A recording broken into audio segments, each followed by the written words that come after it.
but you talk about Oliver Bearman. You have almost the same situation as him in Monza. Yeah, it was the same problem that Albon had. Appendicitis is the same one. How was the call? Okay, you have just one shot just to train and go against this kind of drivers that they are driving forever in Formula One. I mean, I can talk about me, but talking about him, I really think he did an amazing job.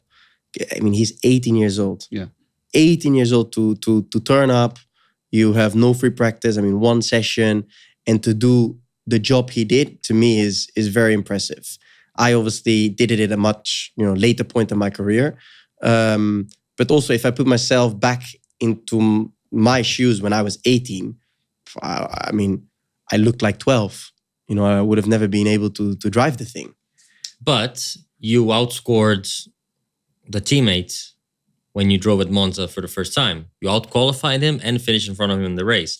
Okay, it wasn't a Charles Leclerc, but still, what you did back then was like, okay. It was a good performance. Also, a Williams wasn't scoring points every weekend. Exactly. Yeah. Maybe 5 times a year. So, but I think I don't like to sell it as if that was an amazing performance. I think the stars were aligned. It was at the right time, at the right place. There were some grid penalties that put me into top 10, and then the Williams was actually very competitive on the straight. But as you know, in racing, the stars need to be aligned as well for things to work out. Yes. I mean, sometimes you get Oliver Bearman, for example.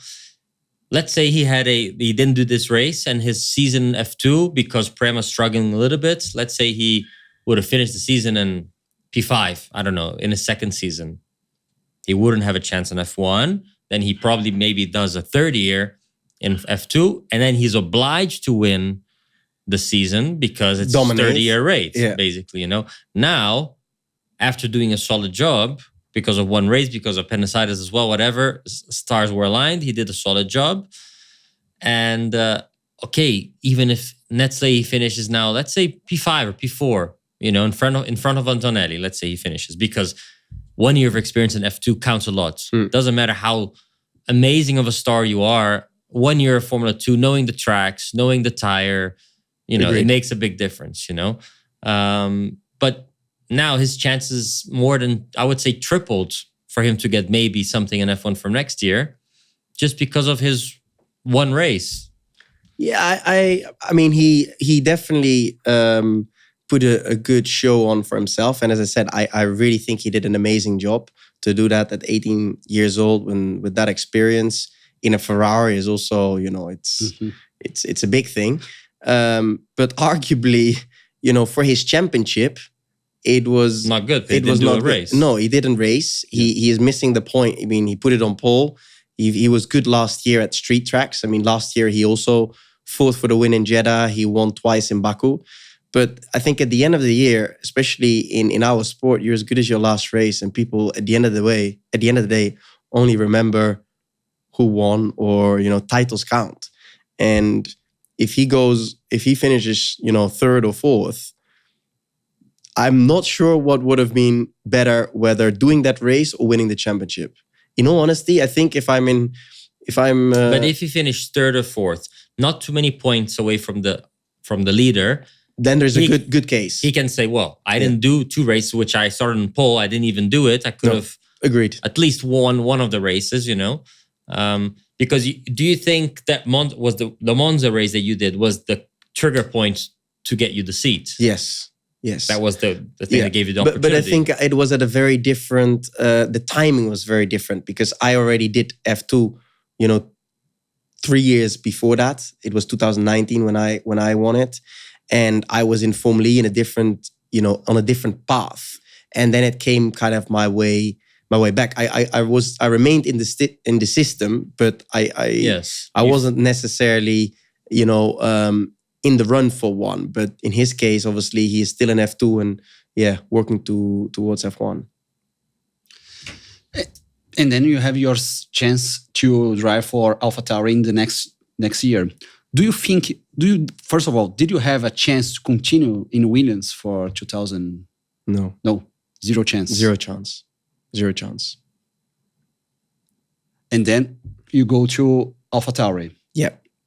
Logan was going to Williams regardless. Yeah. We know that AlphaTauri is a place that we put younger drivers to develop to Red Bull teams.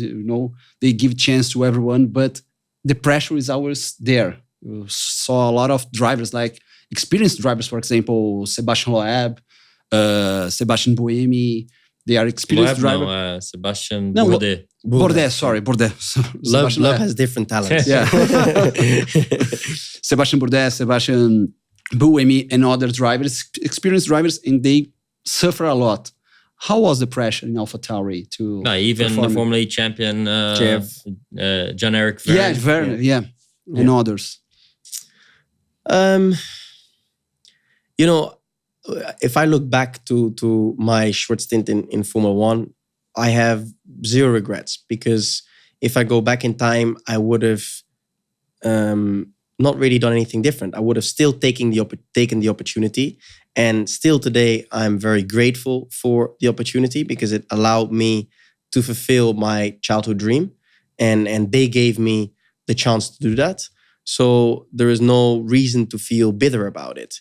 Then, am I happy with how it worked out?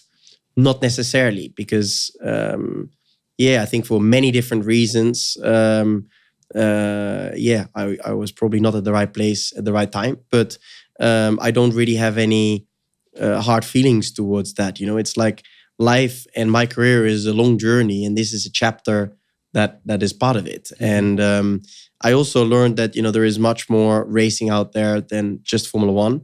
I had a great time before Formula One, racing in Formula E and WEC. Now I'm back in Formula E and WEC with two great teams where I'm very much supported and appreciated. I'm in a great environment, and I'm literally loving life and the racing I'm doing. So I'm actually, I'm not where my dreams wanted me to be, but ironically, I'm in a very happy place.